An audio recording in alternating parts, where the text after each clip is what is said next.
Hi, Steve Smith here again, and in presentation 16 I'm going to talk a little bit about memory, a topic I've been reading quite a lot about recently as Gianfranco Conti and I have been researching and writing a book for language teachers about cognitive science, but a book specifically aimed at language teachers.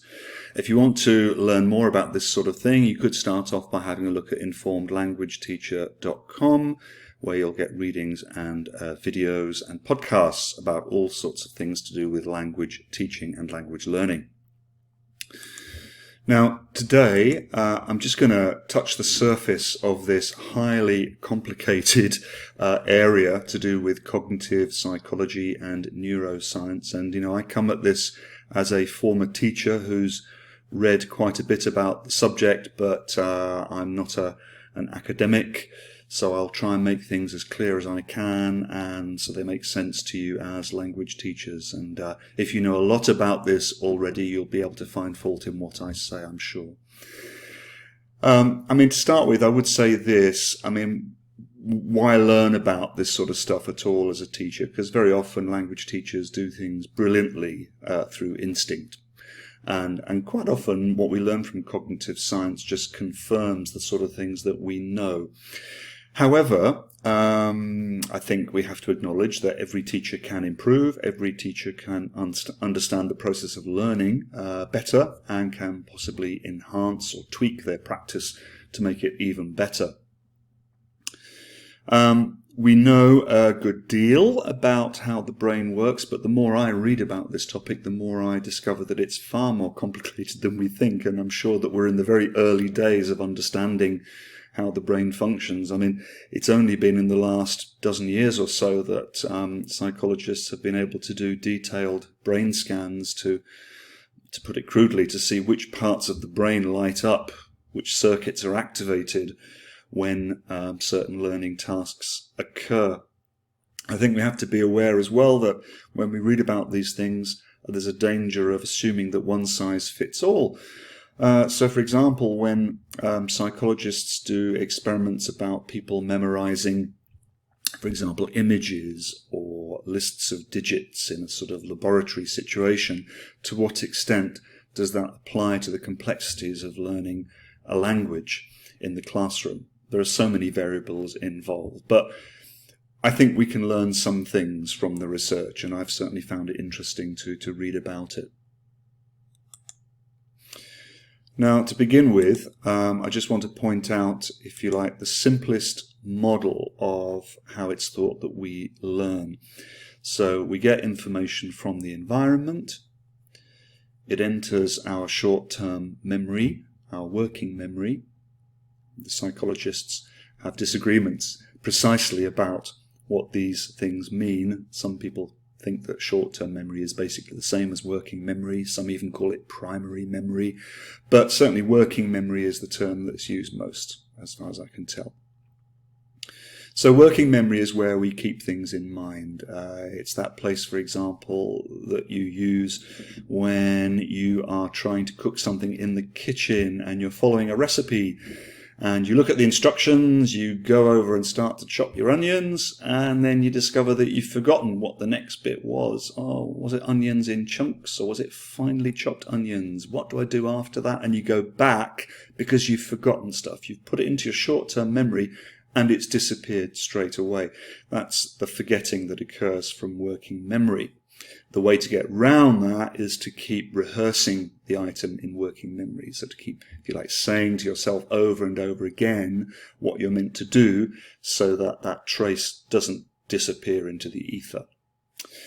Now, hopefully some of that stuff that you've got going on in your working memory will find its way into the really important place, the long-term memory, because certainly as teachers, that's where we need language to be. It's where we need words and chunks to be stored so that they can be instantly recognized and received. It's where we would like to have that sort of system knowledge of the language, the syntactic rules and morphological rules of the language, so that we can instantly produce sentences in real operating conditions, as the psychologists would put it. And it takes a long time. I mean, there are no shortcuts here. You know, for students who are just doing a lesson or two a week for 3 or 4 years, only a certain amount will go into long-term memory, and let's not fool ourselves that we're going to produce fluent linguists. That takes years and years. But gradually, by repeating things, some items end up in long-term memory and can be remembered and brought back into working memory. The more stuff you have in long-term memory, the easier it gets to operate in working memory. You've got more resources that you can call on to help you make sense of information that's coming into you. But of course, we forget stuff from long-term memory as well.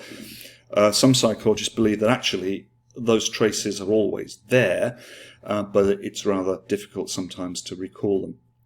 And just want to say in passing as well that this sort of storage model of memory, it's the predominant model now. It's based on the idea of the brain as being like a computer or a giant filing system, or if you like, a giant Amazon warehouse where you can go and find the bits and pieces you need to use. In fact, the brain doesn't really store things at all in that sort of way. If you think about it, it's a slightly absurd idea that we have these memories, if you like, as physical bits in our brain. All that's really happening is that the brain is reactivating circuits, very complex relationships between nerve cells called neurons.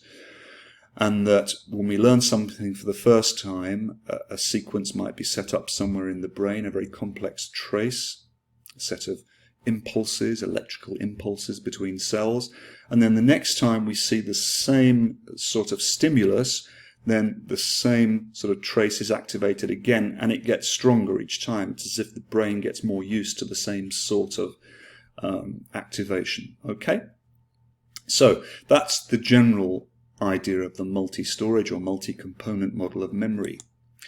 Now, if we go into a little bit more detail on this, there are various models of working memory, but this is one of the very popular ones that's often shared with teachers and with students of psychology. And it goes back to work done by Baddeley and Hitch, Alan Baddeley and Graham Hitch, back in 1974, and then it was refined later on. And in this view of things, imagine the following, that our information that comes into working memory, we have to decide to pay attention to it. That's done by what they call the central executive. So that's where we focus our attention. What are we interested in? What do we want to listen to? What do we want to see? Now, anything that we see to do with images and spatial awareness goes into what they call the visuospatial sketch pad. That tends to be located in the right-hand side of the brain for most people. What we hear, language, sounds, goes into what's called the phonological loop. That, for nearly all people, is on the left-hand side of the brain. And so we have data that operates for sounds, data that operates for images, and although they are quite independent areas of the brain, seem to light up different parts of the brain, if you like, they have postulated the idea of an episodic buffer. Don't worry about the name, but this is a buffer between these two areas, the phonological loop and the visuospatial sketchpad. So if you like, by combining images and sounds, we can produce stronger memories that may go into long-term memory. So the phonological loop would tend to focus more on language as long-term memory, visual knowledge, what's called episodic long-term memory. That's kind of remembering things that have happened to you, stories, that sort of memory. So that's the overall view of things, and it's one model among a number, but generally speaking, psychologists seem to agree that this is the way that we can represent the workings of the brain. There are said to be two types of memory and two types of knowledge, for that matter. Declarative memory, that's kind of, in our case, as language teachers, knowing the facts about the language, so knowing the rules of grammar, for example, being able to state facts about the language. And then we have what's far more interesting and useful, what's called procedural memory. That's our long-term automatized memory, the sort of memory that means that we can instantly retrieve language to allow communication to become more and more effortless. Because in the early stages, most of the learning occurs in short-term memory, in working memory, and is very effortful. You have to think hard. But by the time you've got a certain level of long-term memory that you can call on, it makes the workings of working memory easier, and language becomes more effortless. The more you know, the easier it becomes. Now, I mentioned to you the two parts of working memory. That was the phonological loop and the visuospatial sketchpad. Now, I also mentioned that by using both of those modalities, if you like, we can reinforce memory, and this is called in psychology the modality effect, often referred to as dual coding. So it's easier to explain something to students when they have a visual focus to channel their attention on that. So if you design PowerPoints, for example, want to explain complex ideas, a visual is very, very useful and can often communicate far more than words. It's also the case that visuals can trigger students' prior knowledge, what are called in psychology their existing schemas. Schemas are sort of knowledge structures. For example, you might have a schema about, let's say, how to cross the road. You know the sort of things that you have to do. You don't have to think about it. When you arrive at the curb, your knowledge schema for crossing roads comes into play. The more schemas you have, the less load there is on memory. So you can imagine the brain as a very complex set of ever increasing number and complexity of schemas that help us learn and help us remember. Now, I mentioned that we forget things very quickly. One way to help us to stop forgetting is to engage rehearsal. So any activity which allows students to rehearse language, either out loud or in their heads via the phonological loop, this will help retention. So, to give you an example there, when a student's rehearsing an answer in their head before they put their hand up, or when a student's silently replaying a phrase they've heard before they write it down. So that's a good case, for example, of using wait time, when after you've asked a question, wait 5 seconds to give every student a chance to process the question. And even for the ones who have processed it quickly, they can then rehearse it in their head many times. I think I can almost remember doing this as a student, you know, when you embarrassingly put up your hand and you dare to answer a question, you kind of make sure you got it right and had it going through your head a few times. Specific examples are delayed dictation. That's where instead of students writing down your phrase or sentence immediately, you give them a 10-second delay, so they have to keep thinking it through repeatedly.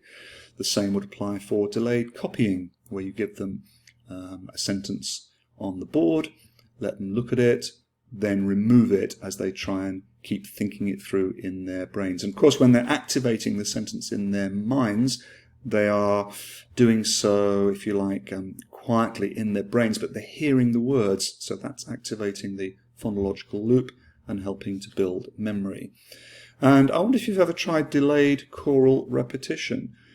Some students don't process language that quickly, so when you've said something, they might be a bit slow to immediately take it in and repeat it.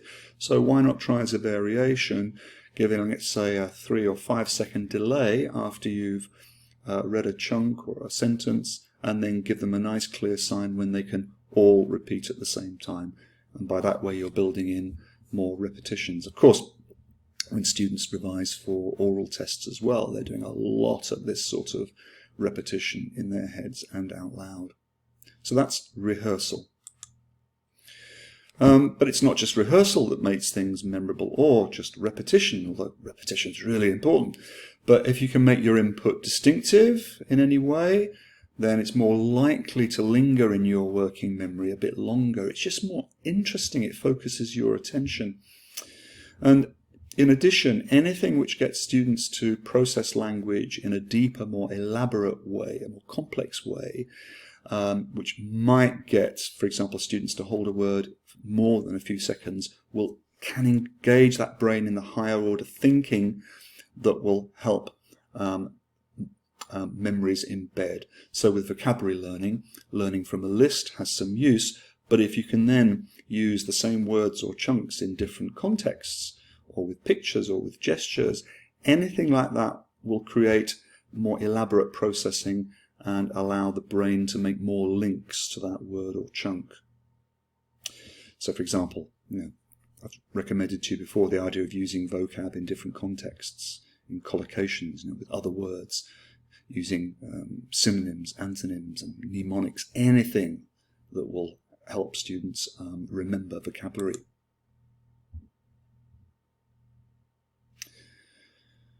It's interesting in the research that it's shown, and it won't surprise you perhaps to know, that long words with lots of complex sounds can't be processed efficiently, and they can't be easily remembered. Shorter words are easier than longer words for students. So anything that we do, particularly with our beginners, on phonological awareness and phonics, that's relating sounds to spellings, anything like that is going to help. It's going to build phonological memory of words and chunks, not just visual memory. It's also interesting that students with lower working memory capacity do have more difficulty perceiving and pronouncing second language phonemes. So this might need extra work with mixed proficiency classes. It might be that if you have a very able class in front of you, they need less work on phonological awareness. They may just be good mimics. They may just pick it up quite easily through communicative work. But I think it's the case with most classes that it's well worth doing work on phonics. And that's certainly the recommendation of the NCELP in the University of York in England, and there's certainly been a big push on phonics recently. Because working memory has that limited capacity, probably between about 3 and 5 chunks of information, whatever those chunks might be. It depends, if it's numbers it can be a longer list, but if it's words or if it's chunks of language, then perhaps 4 is about right. So if you don't want to overload students' working memory, then limit the amount that they have to deal with at any one time. So, broad terms, make sure you keep that input comprehensible. Don't speak at too great a length. Give students a chance to take in the language. Support that language in any way you can. And because, as I've said, we can only store 3 to 5 chunks, it's more efficient to chunk the language. So rather than just having 4 words in working memory, perhaps we could keep 4 chunks or 4 sentences in working memory. I've spoken about that in one of my earlier presentations. And just to remind you here, I'm touching the surface of this, and there's going to be far more detail in our book when it comes out. Another thing that will help working memory and help us to prevent forgetting is the famous Ebbinghaus curve, which most of you will be familiar with by now, but just in case you're not, there is Hermann Ebbinghaus, who back in the late 19th century did experiments on remembering short words, and he discovered that we forget things really, really quickly. So down the left here, we've got the percentage recall. So when you first learn it, you remember everything, but within just 1 hour, you've forgotten most of it. And then after 8 hours, you've forgotten some more, and so on. So unless we keep returning to the information and then studying it again repeatedly, then we're going to forget more and more. So that has really important implications for your lesson planning and for your whole curriculum planning. Students forget stuff really easily, as if you didn't know that. We mentioned the central executive earlier on, and really attention is vital here, isn't it? If students aren't paying attention in the first place, no material is going to go into working memory and find its way into long-term memory. So anything you can do to help students maintain attention is going to be great, isn't it? So it's your sort of toolkit of teacher, tricks. You know, it's using images, actions, gestures, your own facial expression, classroom position, how you use your voice, variety of type, whatever it might be that's going to avoid distraction and to help people pay attention, then let's not forget that that's one of the basics for helping students remember. As I say, I've just touched the surface there in that 20 minutes or so. One or two links for you. Nelson Cowan has written about the limitations of working memory in that link there. That's open access. A nice Khan Academy video that you might be interested in on memory. And a presentation by Oliver Caviglioli who describes dual coding there. So a reminder that Gianfranco Conti and I will be publishing a sort of introductory book on this for language teachers, hopefully later this year in 2020. So after that slightly theoretical, but I hope useful session for you, in the next session I'm going to go back to something very much to do with practical pedagogy. I'm going to talk about exploiting short cartoon videos in the classroom. Thanks very much for listening as usual. Hope to see you again. Bye for now.